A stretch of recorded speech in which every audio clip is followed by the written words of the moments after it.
പരിശുദ്ധമായ ഒരു മുഹൂർത്ത വേളയിലാണ് ഈ നാട്ടിലെ ഇന്ത്യ എന്ന മഹാരാജ്യത്തെ സംരക്ഷിക്കാൻ വേണ്ടി ചുക്കാൻ പിടിച്ച നേതൃസ്ഥാനത്ത് നിന്ന സൈനികരെ, അവരെ കാണുക, അവരെ ആദരിക്കുക എന്നൊക്കെ പറയുമ്പോൾ പരിശുദ്ധമായ ഇസ്ലാമിനെ സംബന്ധിച്ചിടത്തോളം അത് രാജ്യത്തെ ആദരിക്കുന്നത് പോലെയാണ്. വ്യത്യസ്തങ്ങളായ മതങ്ങളും വ്യത്യസ്തങ്ങളായ ജാതികളും നിലനിന്നു പോരുന്ന ഇന്ത്യ എന്ന് പറയുന്ന ഈ മഹാരാജ്യം 1947 ഓഗസ്റ്റ് 15 സ്വാതന്ത്ര്യമാവുമ്പോൾ അതിൻ്റെ പിന്നാമ്പുറങ്ങളിൽ ധാരാളം അക്രമങ്ങളും അനീതികളും, ആ അക്രമങ്ങളിൽ നിന്നും അനീതികളിൽ നിന്നുമെല്ലാം നേടിയെടുത്ത ഒരു വിപ്ലവമാണ് ഇന്ന് നമ്മൾ അനുഭവിക്കുന്ന ഈ സ്വാതന്ത്ര്യം എന്ന് പറയുന്നത്. മതമുള്ളവരും മതമില്ലാത്തവരും, മുസൽമാനും ഹൈന്ദവനും അതുപോലെ തന്നെ ക്രൈസ്തവനും തോളോട് തോൾ ചേർന്ന് നടന്നതിൻ്റെ ഒരു റിസൾട്ടാണ്, അതിൻ്റെ ഒരു നതീജയാണ് ഇന്ന് നമുക്ക് കിട്ടിയിരിക്കുന്ന ഈ സ്വാതന്ത്ര്യം എന്ന് പറയുന്നത്. നമ്മളുടെ കൈവെള്ളയിൽ സ്വാതന്ത്ര്യം ഇങ്ങനെ ജ്വലിച്ചു നിൽക്കുമ്പോൾ ഇന്നത്തെ തലമുറയുടെ കയ്യിൽ അത് വ്യക്തമായി ഇങ്ങനെ ജ്വലിച്ചു നിൽക്കുന്ന സാഹചര്യത്തിൽ അതിൻ്റെ പിന്നാമ്പുറങ്ങളിൽ ധാരാളം ചരിത്രങ്ങൾ അയവറക്കാൻ ഏറെയാണ്. ഒരു കാലത്ത് റോഡിലേക്ക് ഇറങ്ങാൻ കഴിയാത്ത ഒരു സാഹചര്യം, കടകളിലേക്ക് സാധനങ്ങൾ മേടിക്കാനും അതുപോലെ തന്നെ മനുഷ്യരുമായി ഇടപഴകാനും വളരെ വിവേചനം കാണിച്ചിരുന്ന ഒരു സന്ദർഭത്തിൽ നിന്ന് ഭരണാധികാരികളുടെ മുഖത്ത് നോക്കാൻ പോലും പേടി കാണിച്ചിരുന്ന ഒരു സമൂഹം, അങ്ങനെയുള്ള സമൂഹത്തിൽ നിന്ന് ഇന്ന് കാണുന്ന ഈ രൂപത്തിൽ തെരുവിലിറങ്ങി മുഷ്ടിയും ചുരുട്ടി മുദ്രാവാക്യം വിളിക്കുന്ന രൂപത്തിലേക്ക് ഇന്നത്തെ സമൂഹം ഉയർന്നിട്ടുണ്ടെങ്കിൽ അത് ആ വലിയ ഒരു അക്രമത്തിൽ നിന്നും അനീതിയിൽ നിന്നുമുള്ള ഒരു ഉയർന്നെഴുന്നേൽപ്പിന്റെ ഒരു ഫലമാണ്, അതിന്റെ റിസൾട്ടാണ് എന്ന് നാം മനസ്സിലാക്കേണ്ടതുണ്ട്.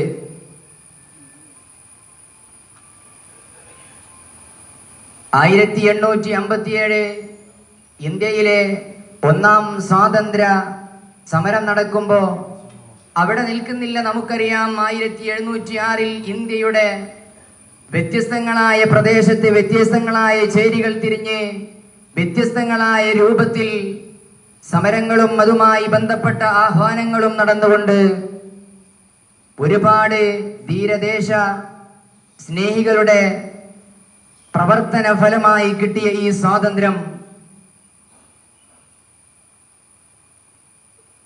വളരെ മഹത്വമുള്ളതാണ്.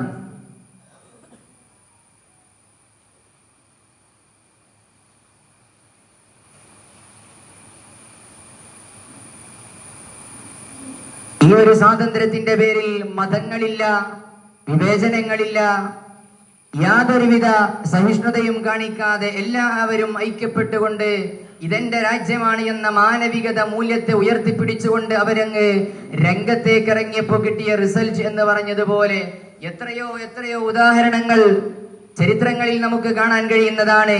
കേവലം ഒരു മുസൽമാൻ ഇറങ്ങിയിട്ട് തോക്ക് ചൂണ്ടിയിട്ട് നേടിയതാണ് സ്വാതന്ത്ര്യം എന്ന് പറയാൻ സാധ്യമല്ല.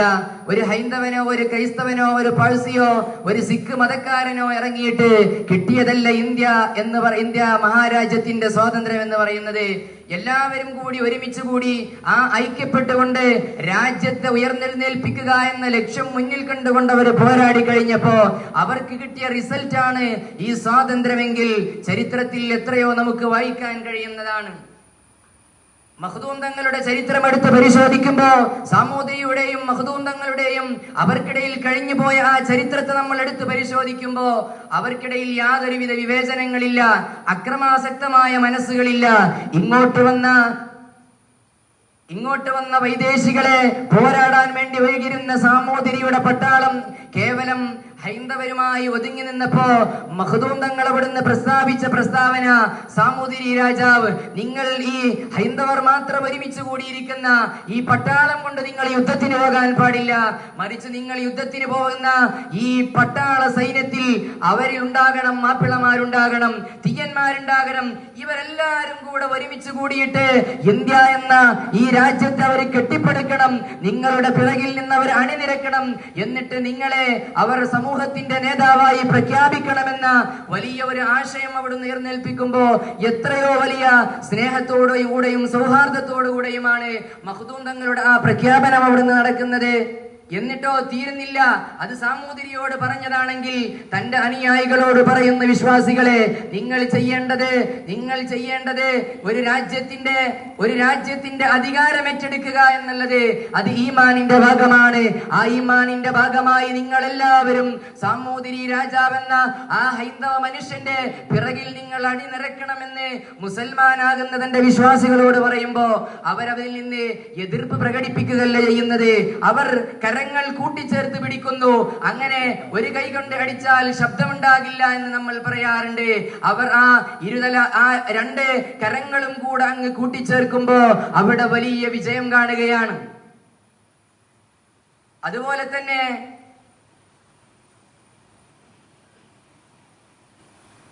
ഈ ഇന്ത്യയുടെ സ്വാതന്ത്ര്യം എന്ന് പറയുന്നത് അത് കേവലം ഗെയിമുകളിൽ ഒതുങ്ങി നിൽക്കുന്നതല്ല.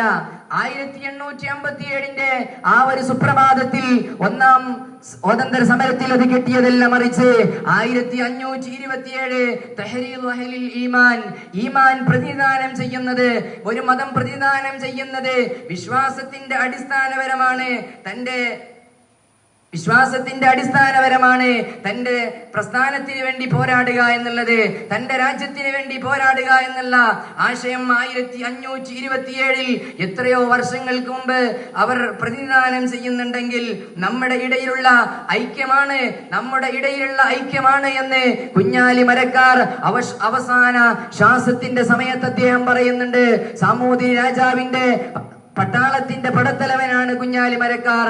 അവർ വിളിച്ചുകൊണ്ട് ബഹുമാനപ്പെട്ട സാമൂതിരി രാജാവിനോട് പറയുന്നു, നമ്മളുടെ ഈ ഐക്യമാണ് പോർച്ചുഗീസുകാർക്കും ഡച്ചുകാർക്കും അവർക്ക് ഇന്ത്യയിലേക്ക് കടക്കാൻ അവരുടെ പരിധി നിശ്ചയിച്ചത്, അവർക്കതിന് അവരെ അനുവദിക്കാതിരുന്നത് നമ്മളുടെ ഐക്യമാണ്.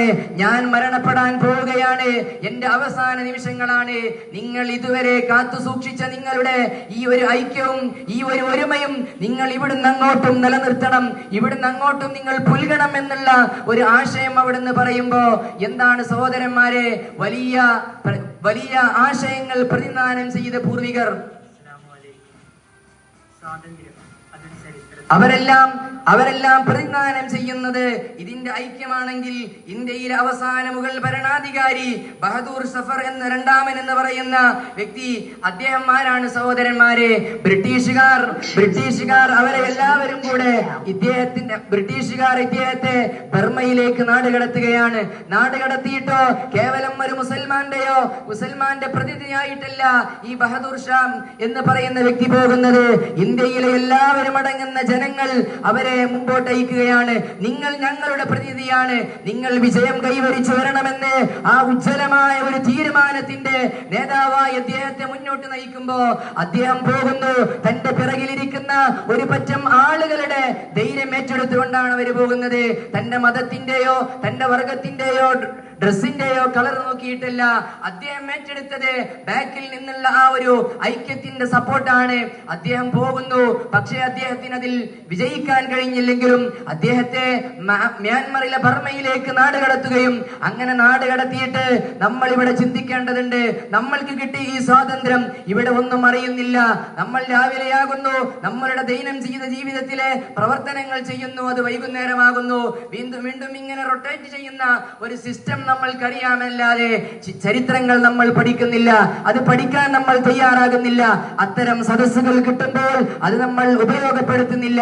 ഇതാണ് ഇന്ന് നടക്കുന്ന വാസ്തവമെങ്കിൽ സഹോദരന്മാരെ, ഈ ഒരു കാര്യം കൂടെ പറഞ്ഞുകൊണ്ട് അവസാനിപ്പിക്കുകയാണ്. ബഹുമാനപ്പെട്ടവർ ബഹദൂർ ഷാ സഫർ എന്ന് പറയുന്ന രണ്ടാമൻ മുഗൾ ഇന്ത്യയുടെ മുഗൾ ഭരണത്തിന്റെ അവസാന കണ്ണി. അദ്ദേഹം ചെയ്യുന്നത് എന്താണ്? അദ്ദേഹത്തെ ബ്രിട്ടീഷ് പട്ടാളം കൊണ്ടുപോയി ബർമയിലെ തടങ്കയിലടക്കുമ്പോ അദ്ദേഹത്തിന് വിശക്കുകയാണ്, ദാഹിക്കുകയാണ്. വെള്ളം ചോദിക്കുന്നു, വെള്ളം കൊടുക്കുന്നില്ല. ദാഹജലം ചോദിക്കുന്നു, കൊടുക്കുന്നില്ല. ഭക്ഷണം ചോദിക്കുന്നു, അവരതും കൊടുക്കുന്നില്ല. അങ്ങനെ മൂന്നാമത്തെ ദിവസം അദ്ദേഹത്തിന്റെ മക്കളെ തൂക്കുകയറിലേറ്റി കൊലപ്പെടുത്തിയ ആ ശിരസുമായി ഒരു പാത്രത്തളികയിലിട്ടുകൊണ്ട് പാത്രം തുറന്ന് കാണിച്ചു കൊടുക്കുകയാണ്. നിങ്ങൾ ഭക്ഷിച്ചോളൂ. ആരോടാണ് ഈ പറയുന്നത്? വിശന്നൊട്ടിയ വയറ്, ഒരു ദിവസം പോലും വ്രതം അനുഷ്ഠിക്കാൻ കഴിയാത്ത, കാരണങ്ങളില്ലാതെയും കാരണത്തോടുകൂടെയും ഒഴിവാക്കുന്ന നമ്മൾ ഒന്ന് ചിന്തിക്കുക. 3 ദിവസം പട്ടിണി കിടന്ന ഈ വ്യക്തിക്ക് കൊണ്ടുപോയി കൊടുക്കുന്ന ആ ക്രൂര മനസ്സിന്റെ ഉടമകളാണ് ആ ബ്രിട്ടീഷ് പട്ടാളം. അവര് കൊടുക്കുന്നത് തന്റെ മക്കളുടെ ആ വെറുങ്ങലിച്ച് കിടക്കുന്ന ആ ശിരസുമായി കാണിച്ചു കൊടുക്കുമ്പോ സുബ്ഹാനല്ലാഹ്, എത്രയോ വലിയ സങ്കടമാണ്. ആ സങ്കടത്തിന്റെ ഘട്ടത്തിലും നമ്മളൊന്ന് നോക്കിയേ, എന്താണ് തന്റെ പിഞ്ചോമന മകൻ, ഇനി വലുപ്പമുള്ള മകനാണ് വെക്കട്ടെ, നമ്മളുടെ രക്തത്തിൽ പിറന്നല്ലയോ ആ മോൻ, ആ കാണിക്കുന്ന മക്കളുടെ ശിരസ് കാണിച്ചു കൊടുക്കുമ്പോ ആ ഉപ്പ പറയുന്ന ഒരു വാക്കുണ്ട്, നിങ്ങൾ ശിരസ് കാട്ടി പേടിപ്പിച്ചാലൊന്നും എന്റെ ആശയത്തിൽ നിന്ന് ഞാൻ വ്യതിചലിക്കില്ല എന്ന് ഉറക്കെ പ്രഖ്യാപിച്ചുകൊണ്ട് അദ്ദേഹം അവിടെ ആ തടങ്കയിൽ കിടന്ന് മരണപ്പെടുകയാണ്. അങ്ങനെ എത്രയെത്ര സംഭവങ്ങളാണ് നടന്നത്. നമ്മൾക്ക് കിട്ടിയ ഈ ഒരു സ്വാതന്ത്ര്യം നമ്മൾ എങ്ങനെയാണ് ഇതിന്റെ ബാക്ക്ഗ്രൗണ്ട് എന്ന് നമ്മൾ ചിന്തിക്കാതെ നമ്മൾ നമുക്ക് തോന്നിയതുപോലെ നടക്കുന്നു. അതുപോലെ തന്നെ സഹോദരന്മാരെ, ഇന്ന് നമ്മൾ ഈ ഒരു സാഹചര്യത്തിലും നമ്മൾ ചെയ്യേണ്ടത് എന്താണ്? നമ്മളുടെ സ്വാതന്ത്ര്യം, കിട്ടിയ സ്വാതന്ത്ര്യം അത് നിലനിർത്താനുള്ള കൃത്യമായ രൂപത്തിൽ നമ്മൾ ഒരുങ്ങി തയ്യാറാവേണ്ടവരുണ്ട്. നമ്മൾ അതിനു വേണ്ടിയിട്ടുള്ള നമ്മൾക്ക് യാതൊരുവിധ ബുദ്ധിമുട്ടും കൂടാതെ, നമ്മളെ പ്രയാസപ്പെടുത്താത്ത രൂപത്തിൽ, എല്ലാവിധ സപ്പോർട്ടുകളും കിട്ടുന്ന രൂപത്തിൽ നമ്മൾ ഇന്ത്യ രാജ്യത്ത് മറ്റുള്ളവർക്ക് കൂടെ അനുകൂലമായി, അവർക്ക് യാതൊരു ബുദ്ധിമുട്ടും കൂടാതെ, അവരെ പ്രയാസപ്പെടുത്താതെ, എങ്ങനെയാണോ ഗാന്ധിജിയും പൂർവികരായ ഭൂസൂരികളും നമ്മെ പഠിപ്പിച്ചത്, അവരെന്താണോ നമുക്ക് കാണിച്ചു തന്നത്, തീവ്രവാദത്തിന്റെ യാതൊരുവിധ സപ്പോർട്ടും അവരോ നമ്മുടെ മതമോ നമ്മെ പ്രോത്സാഹിപ്പിക്കുന്നില്ല. എല്ലാം ഐക്യത്തിന്റെയും സമാധാനത്തിന്റെയും സയ്യിദുനാ മുഹമ്മദുർ റസൂലുള്ളാഹി സ്വല്ലല്ലാഹു അലൈഹി വസല്ലമ തങ്ങൾ അവിടുന്ന് പഠിപ്പിക്കുന്നത് എന്താണ്? അയൽവാസി പട്ടിണി കിടക്കുമ്പോ അത് അന്യമതത്തിൽ പെട്ടതാണെങ്കിലും വർണ്ണവും വൈവിധ്യവും ഒന്നും നോക്കാതെ, വിവേചനം കാണിക്കാതെ തന്റെ ഭക്ഷണത്തിൽ നിന്ന് അവനെ കഴിപ്പിക്കണം, അല്ലെങ്കിൽ അവൻ ഈ മതത്തിൽപ്പെട്ടവനല്ല എന്ന് പഠിപ്പിക്കുന്ന, എന്ന് നമുക്ക് വിളിച്ചോതി തരുന്ന ഒരു സുന്ദരമായ മതമാണ് പരിശുദ്ധ ഇസ്ലാം. നമ്മൾ ആരോടും വിവേചനം കാണിക്കാതെ, ആരോടും എതിർപ്പ് കാണിക്കാതെ, എല്ലാവരോടും സമരസപ്പെട്ടുകൊണ്ട്, എല്ലാവരെയും ഐക്യപ്പെടുത്തിക്കൊണ്ട് ജീവിക്കുന്ന ഒരു രീതിയാകണം നമ്മൾ നമ്മുടെ ജീവിതത്തിൽ സ്വീകരിക്കേണ്ടത് എന്ന ഒരു സന്ദേശം നിങ്ങളിലേക്ക് കൈമാറിക്കൊണ്ട് വാക്കുകൾ ഉപസംഹരിക്കുന്നു. വആഖിറു ദഅവാനാ അൽഹംദുലില്ലാഹി റബ്ബിൽ ആലമീൻ. അസ്സലാമു അലൈക്കും വറഹ്മത്തുള്ളാഹി വബറകാതുഹു.